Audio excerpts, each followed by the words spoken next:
Memang benar ada ijazah palsu, berarti ada pemalsuan dokumen. Pemalsuan dokumen itu kan bukan delik aduan, siapapun bisa melaporkan. Pertanyaannya, kalau memang Roy Suryo CS itu yakin ijazah Jokowi dibuat di Pasar Pramuka dan itu palsu, kenapa sampai sedetik ini mereka tidak pernah melaporkan Jokowi dengan pasal pemalsuan dokumen? Ya karena jawabannya, teori mereka itu sampah, tidak punya bukti yang valid. Bagaimana punya bukti yang valid? Lawang selama ini basis penelitian mereka itu adalah gambar fotokopi hasil downloadan dari medsos. Bagaimana bisa hasil downloadan dari medsos digunakan sebagai dasar untuk mengatakan sebuah dokumen itu palsu? Padahal sampai detik ini belum pernah megang yang aslinya. Itu kan aneh. Kita mungkin bisa memaklumi, mungkin kondisi kejiwaan orang kan beda-beda. Tapi yang kita heran pendukungnya yang percaya.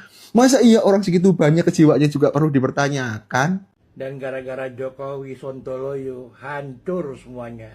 Apa yang di... Hei, tua bangka. Masih ada nggak otakmu, Kima? Hah? Nggak ada ya? Isi otakmu itu isinya yang di jamban itu ya? Hah? Kau bilang gara-gara Jokowi, Sontoloyo, hancur semua yang dibangun para pendahulunya. Bangsat. Yang hancur itu otakmu, Kima, ya? Yang hancur itu tujuanmu tuh, nyungsep, ya? Itu karena hebatnya Pak Jokowi, ya? Jadi jangan kau bilang gara-gara Jokowi hancur. Saya tanya kau sekarang, di mana yang hancur? Ada otak nggak kau? Justru di zaman Pak Jokowi, ya, Indonesia ini dikembalikan, ya, ke Ibu Pertiwi. Pakai otakmu bangsat, ya. Lo tahu nggak? Zaman Pak Soeharto kontrak karya itu dengan durasi 30 tahun wajib diperpanjang 20 tahun, 10 tahun, 10 tahun, ya. Bisa nggak lo bayangkan itu? Indonesia tidak bisa menolak. Dan seperti Freeport itu, ya, Indonesia hanya bisa mendapatkan 9% dividen, ya. Ada otakmu di situ. Dan walaupun dengan susah payah, akhirnya Pak Jokowi bisa mengupayakan mayoritas sahamnya 51%, ya. Sehingga Indonesia bisa membangun smelter di Gresik sekarang itu, ya. Kamu coba cari itu, ya. Smelter terbesar di Asia Tenggara, ya, kawasan industri yang dibangun Pak Jokowi, ya. Dulu waktu sahamnya dikuasai oleh Freeport, Indonesia tidak bisa membangun smelter. Kenapa harus dibangun smelter? Ya, karena dulu semua hasil tambang itu dikeruk dan dibawa langsung ke luar negeri sana.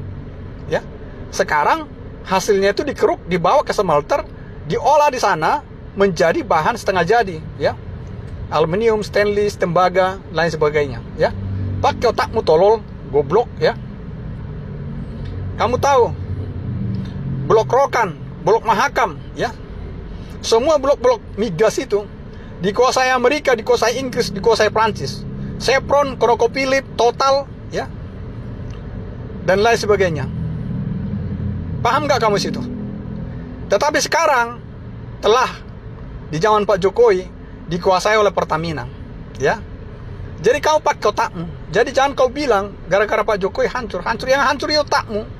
Karena otakmu itu sangat jorok, ya. Sekarang hancur di bidang hukum, saya tanya kau, di mana hancurnya? Kalau Pak Jokowi menghancurkan hukum di Indonesia, kalian semua pembencinya itu sudah masuk penjara. Termasuk junjunganmu si Anies itu, ya. Sudah pasti masuk penjara itu, ya. Di bidang politik, di mana hancurnya?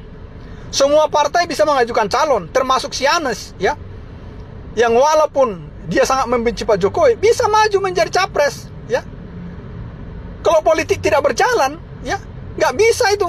Anies itu zaman Soeharto mana bisa seperti itu, berlawan dengan pemerintah tidak bisa maju jadi capres dia, ya. Semua ketua partai berkuasa banget sekarang.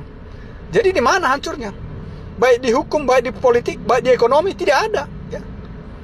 Baik sekarang masyarakat yang begitu bebas, ya, menghujat, memaki, ya, bahkan mengolok-olok pemerintah, presiden, bebas. Hancurnya di mana? Bangsat. Yang hancur itu otakmu. Mudah-mudahan kau hancur, mampus kau, ya. Saya itu taunya nama Roy Suryo karena dia gerak cepat memanfaatkan media ketika ada kasus-kasus yang kontroversial dan populer. Seperti kasus Ariel Peter Pan misalnya, atau sekarang namanya Ariel Noah. Roy Suryo bisa memanfaatkan media sebagai jalan untuk menaikkan namanya dengan menunggangi isu itu. Dia bahkan rela jadi saksi ahli supaya bisa sering disorot oleh media. Roy Suryo memang orang yang penuh dengan pencitraan dan minus kemampuan kerja. Semakin kesini, semakin kelihatan dia hanya cari sensasi di media sosial supaya namanya tetap ada.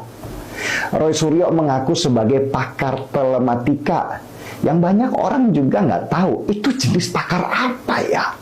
Apa sih keahliannya?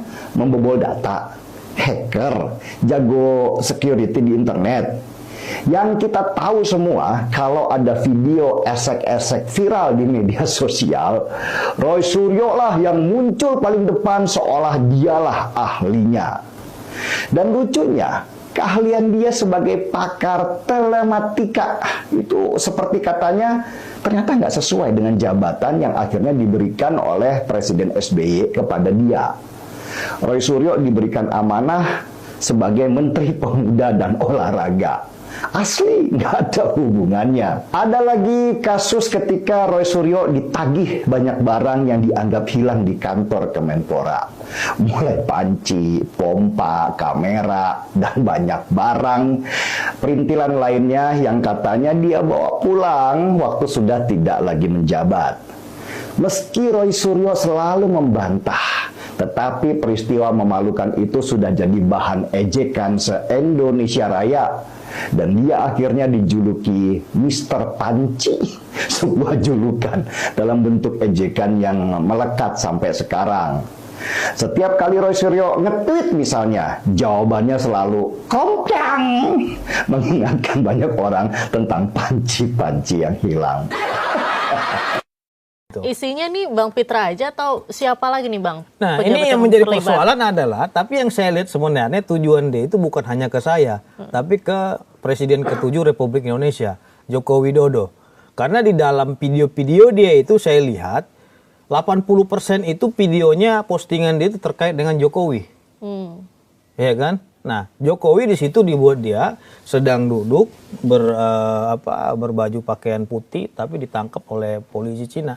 Dan di situ kita diolok-olok semua itu di kolom komentar netizen gitu loh. Nah, ini kita sudah peringati tapi tetap aja dia memposting hal-hal yang memang artinya sebelum ada langkah hukum yang dilakukan sempat juga mengirimkan semacam peringatan lah ya. Iya, udah kita di take down dan lain peringati. sebagainya, tapi ternyata nggak di take down terus kemudian proses hukum lanjut gitu.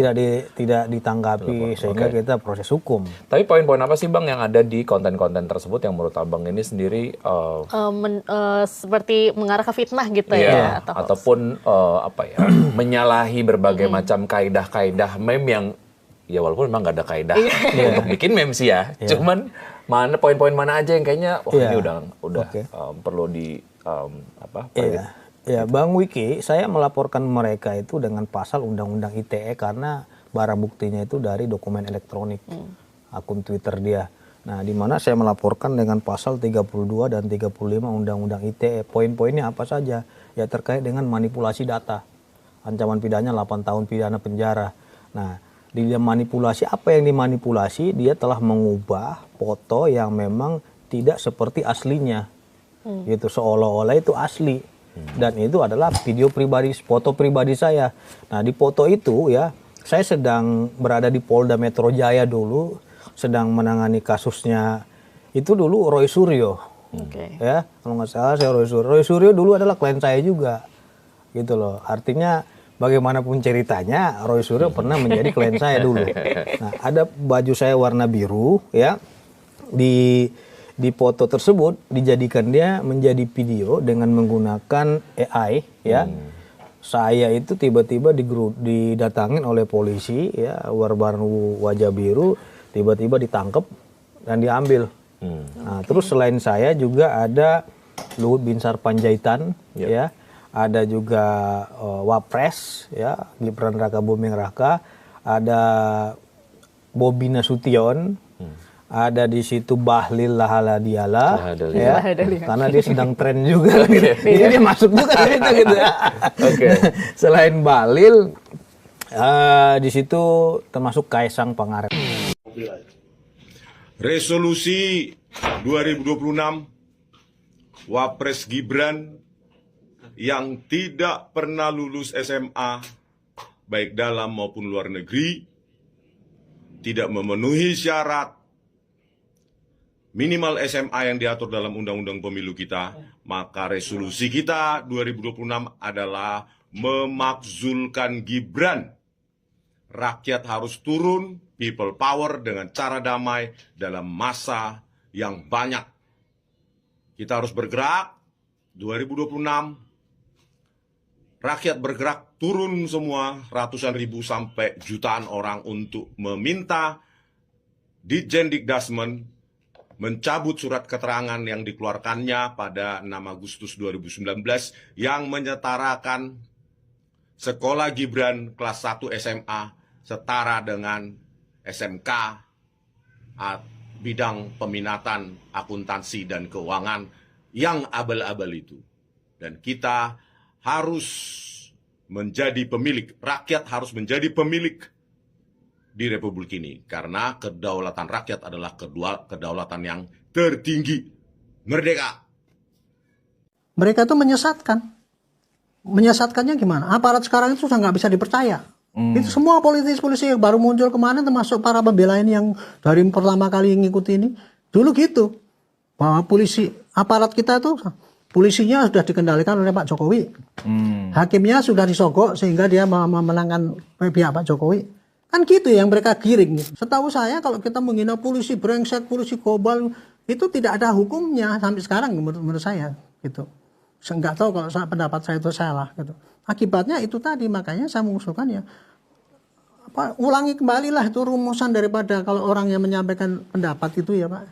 Kalau sampai dia itu mungkin kalau hanya menghujat gini, tapi kalau dia memang menghasut Pak, menghasut orang sehingga membenci, itu mestinya kalau menurut saya sih masuk dalam definisi untuk hate speech itu. Sekarang ini demokrasi yang kebablasan menurut saya ya. Jadi terlalu memberikan kebebasan pada orang untuk berbicara sendiri dengan gaya yang tidak etis dan sebagainya, itu nggak boleh dituntut kan gitu kan, nggak diproses. Nah itu yang menjadi ukuran pada polisi itu tidak demokratis. Tuduhan-tuduhan yang nggak masuk akal dari orang-orang yang bikin gaduh ini, ya kan 8 orang ini, ya harusnya diabaikan saja Pak. Tahan saja mereka sehingga ruang publik menjadi tenang. Tidak ada lagi kegaduhan. Yang ingkrah belum ada yang bisa dikatakan bersalah, jadi tidak ada maaf-maafan. Itu kasasi. Emang nggak ada. Lah, memang dia bukan Jokowi, yang ngomong kan Jokowi. Memang nggak ada. Jadi Bang Ade tetap percaya diri, ini kayaknya di ambang kemenangan begitu ya, karena kemarin di gelar perkara khusus sudah ditunjukkan ijazahnya Pak Jokowi. Anda merasa emang dari dulu asli kok, ngapain gitu loh. Ya UGM sudah mengatakan ini asli, tapi kan ada rencana. Ngapain gitu loh. Oke, ada fakta baru yang menarik. Heliana Wagub Babel. Oke. Dia ternyata ditetapkan tersangka kasus jasa palsu. Sebelumnya, saya mau kasih analogi. Sebelumnya, kubu Jokowi itu kan selalu membuat analogi bahwa nggak mungkin ini nggak benar jasanya. Dia udah jadi wali kota, dia jadi gubernur, udah jadi presiden. Kan keliru KPU. Faktanya yang sudah jadi wagub pun dia bisa tersangka. Persoalannya, kenapa Mabes Polri mentersangkakan Babel tapi tidak Jokowi? Bang Ola tahan dulu. Ini kan otoritas sudah menyampaikan. Bang Ade tahan dulu. Saya mau konfirmasi ya. Ini kan kabarnya katanya ada pengajuan surat untuk melakukan uji lab forensik secara independen. Betul. Ya? Tanggapan Anda gimana, Bang? Oh, justru itu lebih bagus lagi, biar ketahuan bahwa memang asli kok. Kita nggak pernah takut. Pak Kapolda ini sudah setuju nih kubu Jokowi. Ayo kita ajukan. Mau 1000 kali uji laporatorium forensik independen. Kenapa? Dia mau uji ke BRIN. Sepengalaman saya, BRIN dan UI. BRIN juga itu akan memakai puslap yang terbaik. Puslap yang terbaik saya kata, ini Mabes Polri, Bos. Tidak bisa dipungkiri itu. Jadi menurut Anda hasilnya akan sama aja? Akan sama. Saya pikir kasus Joshua Huta Barat itu menunjukkan kepada kita bahwa meskipun institusi Polri itu punya ISO terbaik, ternyata hasilnya dikoreksi oleh UI saat itu. Hasil dari Polri menyatakan itu terjadi tembak-menembak. Ternyata setelah dianalisa oleh UI, dari dokter-dokter otopsinya UI, hasilnya adalah tembakan dari jarak dekat yang kemudian harus hasilnya minta permohonan lagi untuk uji lab lagi independen dan jadi kita ingin kesetimbangan. Panjang di persidangan juga bisa sebenarnya. Kan di persidangan nggak mungkin bisa seluasa itu di pasal penyidikan. Maksudnya begini, oke lah biarkan kubu Jokowi, polisi sudah punya lab. Kami diberi waktu ruang untuk uji lab. Panjang tadi Bang ya. Tidak, untuk memperjelas Tadi kan bahwa udah memang setuju, asli sudah gitu. setuju kan? Sudah setuju bahwa prosesnya akan panjang. Iya. Jadi untuk Kami ingin memperjelas bahwa memang kalau itu asli terbongkar, gitu. kita harapkan jangan hanya terbongkar di pengadilan, justru di penyidikannya harus dibongkar tuntas. Kasihan hakim nanti kalau hanya satu berkas saja, dia tidak punya pembanding. Tapi kalau di penyidikan sudah ada dua proses, hakim akan mempertimbangkan apa benar Jokowi atau Roy Suryo. Nah, ada pertimbangan. Silakan, kami juga tidak mendelegitimasi hasil dari Polri, silakan tapi ini saja nanti akan bawa panjang begitu. lagi loh Bang, karena kan juga klaster yang satu belum didalami oleh pihak kepolisian. Nah, itu yang harus didesakkan. Ini persoalannya bukan panjang atau tidak panjang, tapi kita mencari kebenaran.